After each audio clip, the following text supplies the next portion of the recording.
ABP Ganga, खबर आपकी, जुबान आपकी।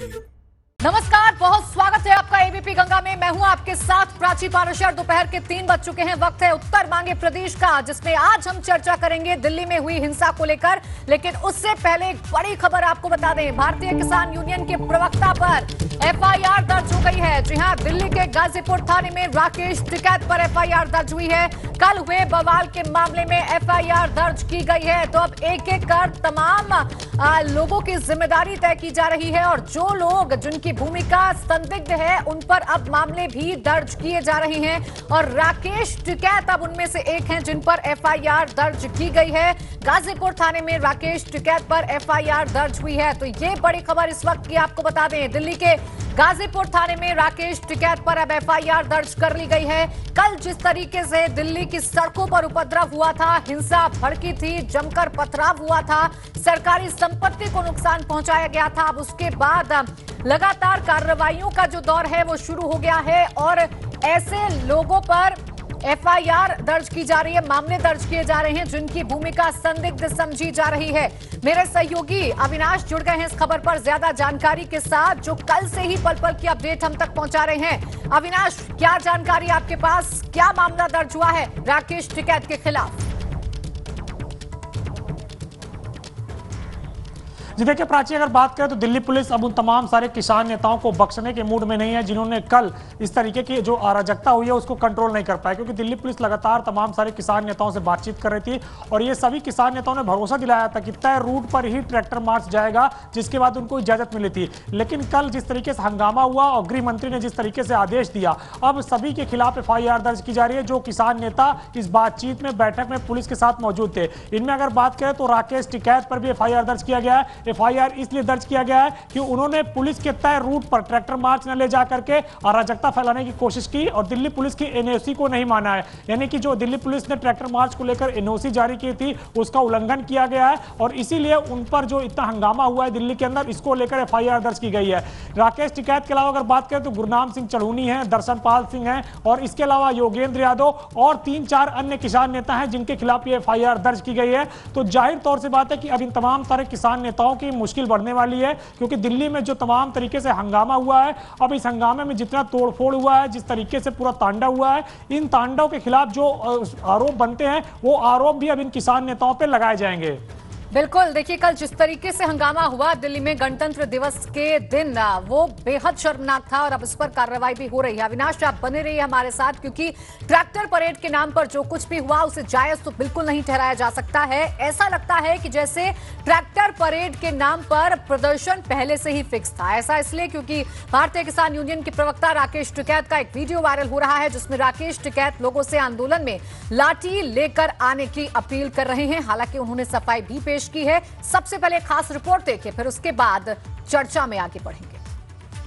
सरकार मान नहीं रही, ज्यादा कैडी पड़ रही सरकार।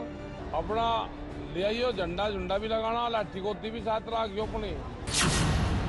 किसे बुला रहे हैं राकेश टिकैत, किसे समझा रहे हैं राकेश टिकैत, क्या समझाने की कोशिश कर रहे हैं राकेश टिकैत, लाठी गोठी साथ लाने को किससे कह रहे हैं राकेश टिकैत।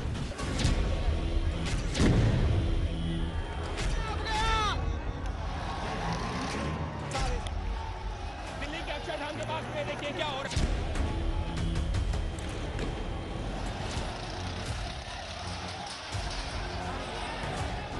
सरकार मान नहीं रही, ज्यादा कैडी पड़ रही सरकार। अपना झंडा झुंडा। सोशल मीडिया पर वायरल भारतीय किसान यूनियन के राष्ट्रीय प्रवक्ता राकेश टिकैत के इस वीडियो पर कई सवाल खड़े हो रहे हैं।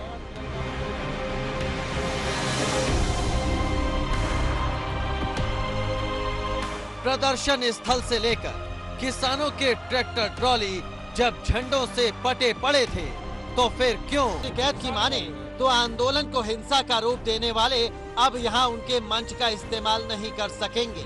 लेकिन राकेश टिकैत ये बताने की जहमत उठाएंगे कि उनकी नजर में अगर कल का प्रदर्शन शांतिपूर्ण था तो फिर उग्र आंदोलन की क्या परिभाषा होती है। दिल्ली जख्म खाकर एक बार फिर शांति की ओर लौट रही है। दिल्ली एनसीआर के अब जो हालात हैं वो हम आपको दिखा रहे हैं, लेकिन अब सवाल ये उठ रहे हैं कि कल जो हुआ उसका जिम्मेदार आखिर कौन है। तो रिपोर्ट एबीपी गंगा।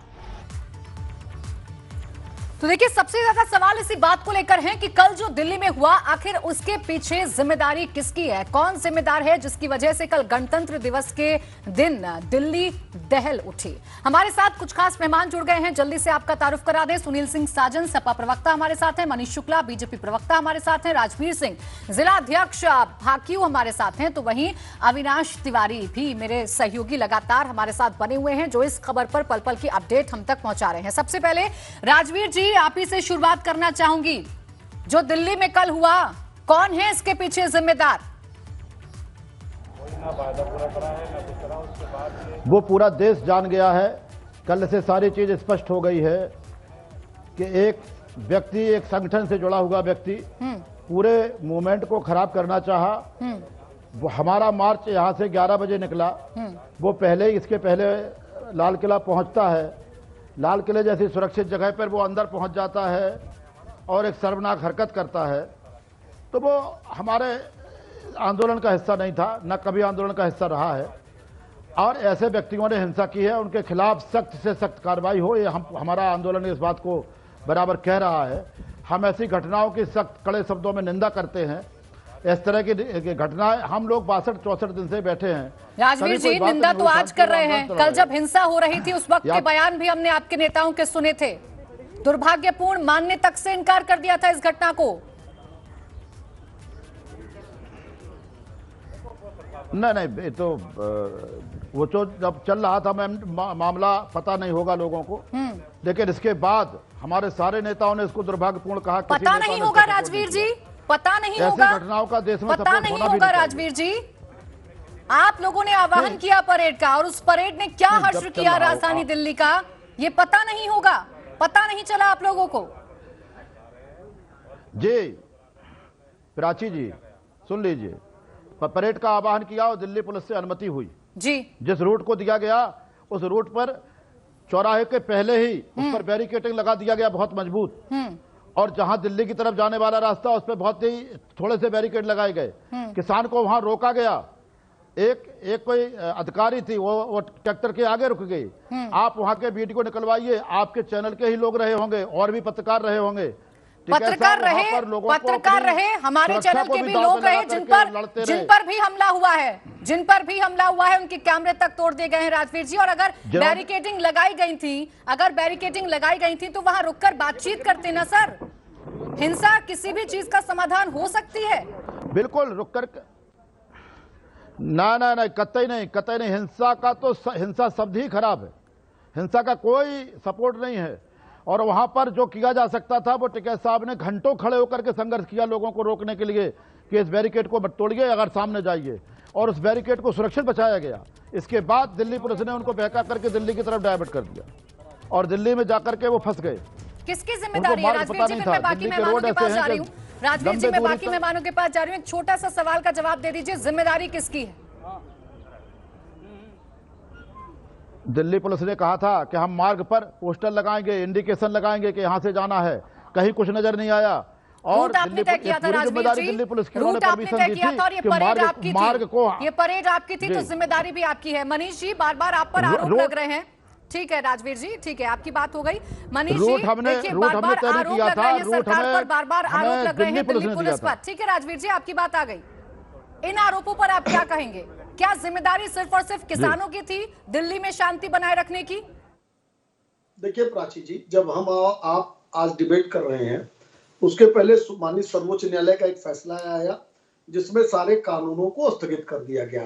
कानून के स्थगित करने के पश्चात हर वो व्यक्ति जो चैनलों पर या पुलिस से ये जिद कर रहा था कि हम 26 जनवरी को ही परेड निकालेंगे, ट्रैक्टर मार्च निकालेंगे, आज अगर हम उस पर विचार करें तो वो सभी व्यक्ति इस साजिश में शामिल थे, जिसके कारण कल दिल्ली में यह घटना घटी।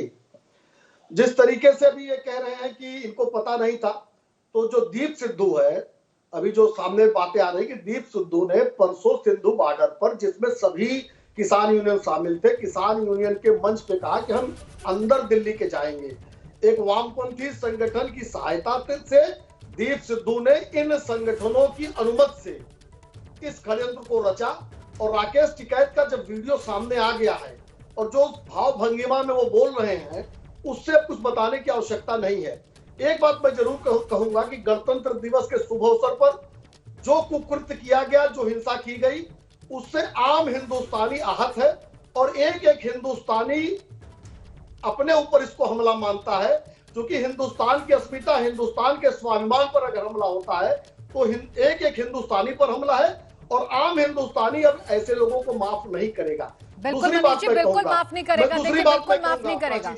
ठीक है मनीष जी, बिल्कुल माफ नहीं करेगा, कोई हिंदुस्तानी माफ नहीं करेगा। लेकिन जिस दीप सिद्धू का आप नाम ले रहे हैं, आरोप तो उसको लेकर आपकी पार्टी पर भी लग रहे हैं। मैं आना चाहता हूं, इसीलिए मैंने इस बात को कहा कि दीप सिद्धू के बारे में यही जो लोग आज कह रहे हैं, फोटो कुछ दिन पहले का अगर आप ट्वीट निकालिएगा, बरखा दत्त के साथ उसका मोजो इंटरव्यू निकालिएगा तो क्या कह रहा है।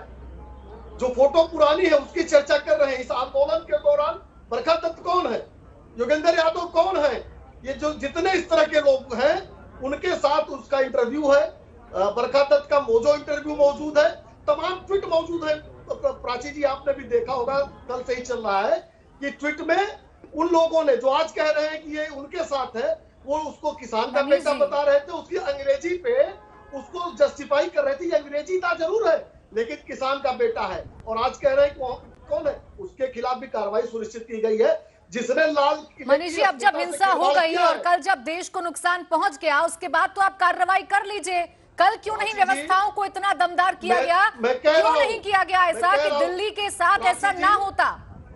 प्राची जी, वही बात, एकदम सही बात आप कह रही है। लेकिन जो पुलिस के लोग थे, जो फोर्स के लोग थे, उन्होंने अद्भुत संयम का परिचय दिया है। लाल किले से जो वीडियो सामने आए हैं, खाई में किस तरह से गिर रहे तलवारों। ठीक है सर, देखिए मुझे एक ही सवाल का जवाब नहीं मिल पा रहा कि जिम्मेदारी किसकी है। सुनील साजन जी भी हमारे साथ मौजूद हैं। ठीक है मनीष जी, लौटूंगी आपके पास, लौटूंगी आपके पास। सुनील साजन जी, देखिए पूरी साजिश का यहाँ पर जिक्र हो रहा है, कोई अपनी जिम्मेदारी मानने को तैयार नहीं है। आप बताइए, विपक्ष के नाते जो कल हुआ, कौन है उसके पीछे जिम्मेदारी? कैसे हो गया इस देश में कि गणतंत्र दिवस को ही बदनाम कर दिया गया?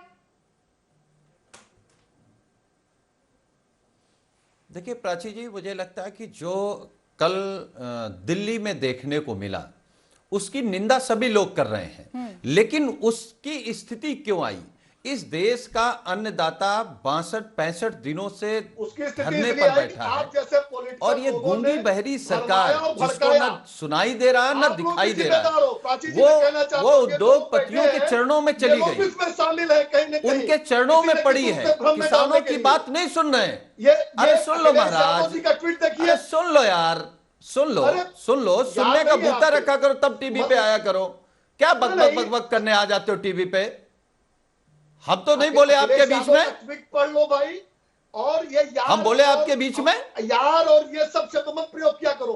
हम जानते हैं कितना पढ़े लिखे हो, हम जानते हैं कितना पढ़े लिखे हो, दलालों का पक्ष रखने आए हो, उद्योगपतियों का पक्ष रखने आए हो, हम जानते हैं। सुन लो, तुम लोगों ने कौन बना देता है ऐसे लोगों को? प्रवक्ता कैसे बुला लेते हैं आप लोग डिबेट पे? तो अभी सबकी जिनको तमीज नहीं है बात करने की टीवी पर, इनको कौन बुला लेता है? साजन जी देखिए, आप ये अगर ऐसे लोगों को, बदतमीज लोगों को बुलाना हो तो हमको मत बुलाया करिए। मनीष जी देखिए, जब आप बोल रहे थे तो कोई बीच में आपको इंटरप्ट नहीं कर रहा था। लोगों के साथ मनीष जी देखिए, आप सुनेंगे नहीं तो फिर आरोप आपकी तरफ ही आएंगे ना सर। ऐसे लोगों को बैठाया कीजिए, तुम लोग को मत बुलाया कीजिए, इनको मर्यादा नहीं पता। यार ये क्या शब्द है? कैसे बेवकूफ लोगों को बिठा लेते हैं आप लोग? मनीष जी जिन्हें तमीज नहीं है बात करने की। सुन लीजिए, चर्चा गंभीर विषय पर कर रहे हैं। सुनील जी, आप अपनी बात रखिए। आतंकवादियों का साथ देने वालों को आप बैठाई है। सुनील जी देखिए, आपसे जो सवाल पूछा आपने जवाब दे दिया। मनीष जी, आपने जवाब दे दिया, आप सुनील जी को बोलने दीजिए। ठीक नहीं है सुनील जी, आप बोलिए। ठीक नहीं है, ये समाजवादियों को कहिए, ये अपनी भाषा अपने कार्यालयों में उपयोग करें। देखिए प्राची जी, ये दो विचारधारा की लड़ाई है।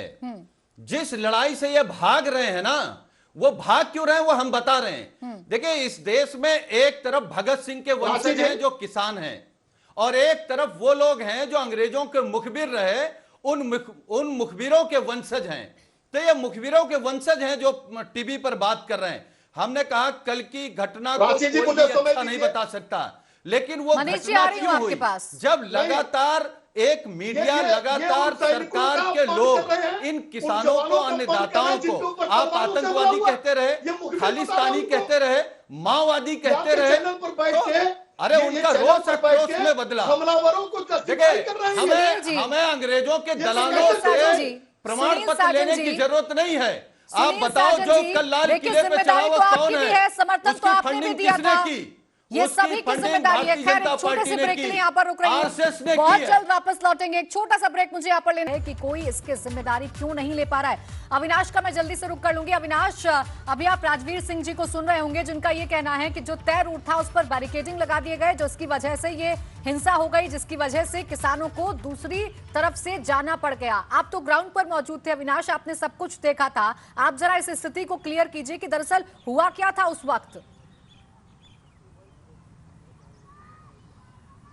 जी देखिए प्राची, अगर बात करें तो दिल्ली पुलिस ने जो तय रूट था उस रूट पे बैरिकेड नहीं किया था, बल्कि उस रूट से सटे हुए जितने भी लिंक रोड थे या कनेक्टेड रोड थे उन रूट को बंद कर दिया था, वहां पर बैरिकेड किया था। लेकिन कुछ किसान नेता अपने अनुसार ये ट्रैक्टर रैली को करना चाहते थे, जिसके बाद ये टकराव हुआ। क्योंकि अगर बात करें तो गाजीपुर बॉर्डर से जो ट्रैक्टर रैली निकलनी थी वो आगे अप्सरा बॉर्डर होते हुए वापस गाजीपुर होते हुए लाल कुआं होते हुए वापस गाजीपुर बॉर्डर आनी थी। लेकिन ये जो किसान नेता वहां पर बैठे थे वो अक्षरधाम की तरफ से अपना ट्रैक्टर मार्च मोड़ना चाहते थे और वहीं पर टकराव हो गया, क्योंकि अक्षरधाम की तरफ से अलाउ नहीं किया गया था और वहीं पर टकराव की स्थिति पैदा हो गई, जिसके बाद फिर बैरिकेड तोड़ा गया और पुलिस को बल प्रयोग करना पड़ा। तो यह बिल्कुल सत्य है कि पुलिस ने अपनी ओर से जो रूट दिया था उस रूट को खाली रखा था और उस रूट से कनेक्टेड जितने भी रोड थे वहां पर बैरिकेड किया था, ना कि उस रूट पे बैरिकेड किया था। लेकिन कई सारे किसान हैं जो बिल्कुल अविनाश आपने स्थिति क्लियर कर दी, क्योंकि वक्त खत्म हो रहा है। तो राजवीर सिंह जी से एक मैं रिएक्शन छोटा सा ले लेती हूँ। राजवीर सिंह जी, आप सुन रहे हैं, पुलिस ने उस जगह पर बैरिकेडिंग नहीं की थी जो रूट तय था।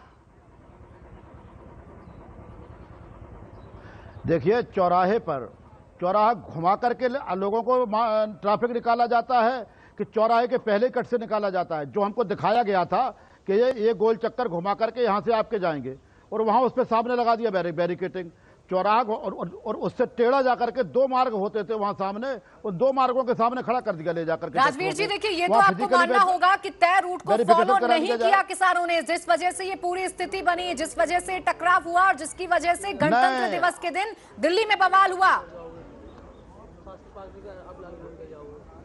आप एक बात प्राची जी, एक सेकंड, तय रूट को अगर फॉलो नहीं किया होता तो हजारों ट्रैक्टर तय रूट पर न जाते। तय रूट पर जाने जब तय रूट पर उन्होंने बैरिकेड लगाई, भ्रम की स्थिति फैलाई, तो उनको समझा बुझा करके वहां ले जाया गया। अगर तय रूट पे नहीं जाना होता तो सारे वक्त खत्म हो गया। माफी चाहूंगी मनीष जी, मैं आपके पास नहीं आ पाऊंगी क्योंकि वक्त मेरे पास खत्म हो गया है। लेकिन सवाल यही है कि आरोप प्रत्यारोप से अच्छा है कि अपनी अपनी जिम्मेदारी तय कर लें, ताकि आगे से ऐसी स्थिति देश में ना बने। बहुत शुक्रिया आप सभी खास मेहमानों का हमारे साथ जुड़ने के लिए और हमसे चर्चा में बातचीत करने के लिए। तो इसी के साथ फिलहाल वक्त एक छोटे से ब्रेक का हो गया है, जल्द लौटेंगे। आप देखते रहिए एबीपी गंगा।